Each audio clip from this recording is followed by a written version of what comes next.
niko nema pravo rasipat se sa imovinom državnom ili lokalne samouprave. Niko.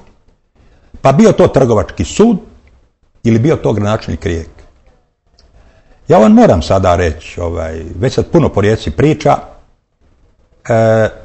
navodno je lista za Rijeku pokrenula postupak da je gradonačelnik Rijeke napravio štetan ugovor. Ja sad odgovorno mogu reći, stvarno je štetan ugovor. Štetan je ugovor. Ako je grad Rijeka pokrenuo stečajni postupak, onda je trebao bio do kraja biti u stečaju. A on je naplatio svoje potraživanja tek nakon 6 godina. Pazite, nakon 6 godina. I onda proda tražbinu. To je suludo. Kome će ta kamata za tih 6 godina? A imovina Brodomaterijal još ima veliku imovinu. Postoji gore jedna nekretnina od negdje oko 30.000 kvadrata i to je garancija da će i takozvani niži red dobiti novac. Dakle, grad je mogao biti u nižem redu. Ja vam moram sad ovdje mala digresija. A gradonačelnik samo trenutak, kako može, ovo je važno. A gradonačelnik Rijeke na svom portalu, znate šta piše? Da vjerovnici nižeg reda neće dobiti novac. Onda znači ne zna situaciju u stečaju. Dobit će. Samo neće grad Rijeka dobiti tih 20 milijuna i 400, nego Privredna banka. Znate? Dobra zarada za Privrednu banku. Legalno je da se tražbine prodaju. Znate, to je normalna stvar. Onaj ko nema novca, taj prodaje tražbinu. Ako ima novca, taj kupuje. Obično banke imaju novca i one kupuju te tražbine i na njima zarađuju skont zarađuju, znate. I prema tome, banka je već na skontu zaradila dobro. Jer neposredno poslije toga naplatila tu tražbinu, znate. A priče su za malu djecu da grad nije znao da će se gore nekretnina na Kukuljanovu prodati i da će se naplatiti. Znalo se to. Ako sam ja to znao, onda je znao i predstavnik u odboru vjerovnika grada Rijeke, znate. Znalo se to, a prodalo se. A nije što se objašnjava da je trebao novac. A gdje je novac trebao? Zašto je trebao novac?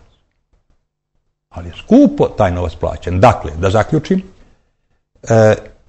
Privredna banka je dobila pravo na kamatu od 20 milijuna kuna i ona će, ili će uzeti tu nekretninu gore, ti 30.000 kvadrata, ili će, kad se proda, dobiti novac. To je potpuno isto. Dobro, s obzirom da ste vi u kontaktu i evo i poslali ste apel i pismo u javnost i to je uistinu afera koja jest procurila u javnost, sigurno ste došli i do kontakata s predstavnicima gradske vlasti. Što su vam oni odgovorili na cijelu ovu priču i vaša razmišljanja, ne vjerojatno samo vas, nego i svih onih koji su oštećeni u ovoj priči? Nisu oni meni ništa odgovorili, nego je u portalu grada Rijeke predsjednik mene optužio zašto sam ja to rekao, da ja govorim neistinu, znate. Ja govorim neistinu. Pa ja još javno još niko nije, ni kad je bila konferencija za štampu liste za Rijeku, nigdje se ne spominjem ja, nego lista za Rijeku, ne ja. A sad u tome gradonačelnik proziva mene da ja govorim neistinu, znate. Ne znam, šta je mislio s time neistinu? Pa imam dokumente, jer sam u stečaju Brodomaterijala toliko u toku da znam svaku kunu gdje šta ide, radim na tome dosta, znate. Ja sam još uvijek vjerovnik i dioničar, pazite. Sad ću vam reći neku stvar vrlo interesantnu. U slučaju Brodomaterijala, većinski vlasnik je Republika Hrvatska sa 70%. Hrvatske telekomunikacije su sa 10%, mi mali dioničari smo sa 20%. Ja se čudim kako je Fond za privatizaciju kao većinski vlasnik Brodomaterijala dozvolio da se njegova imovina uništava u tih 10 godina, znate.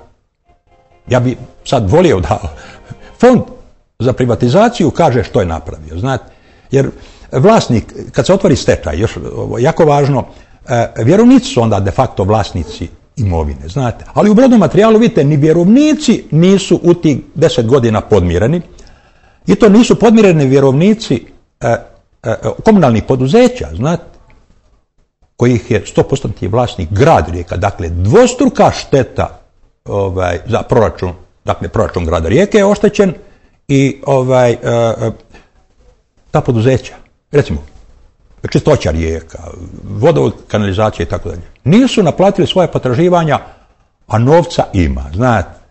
A ta nekretnina gore, 10 godina nije čak ni natječaj objavljen. Zamislite vi, stečaj se otvori, 10 godina se ne objavi natječaj. Tu nešto treba. To moraju odgovorni ljudi u stečaju, a to je stečajni sudac, stečajni upravitelj i odbor vjerovnika dati odgovor. Njih vi ovdje pozovite jedan put, nek vam oni dadu ovaj odgovor. Ja bi najvolio kad bi vi mogli ovdje organizirati jedan okrugli stol. Ja sad ovdje imam jedan intervju, volio da bude tu i sudac i stečajni upravitelj, pa da to raščistimo. Nastojat ćemo to organizirati i evo za kraj... ovako, meni je...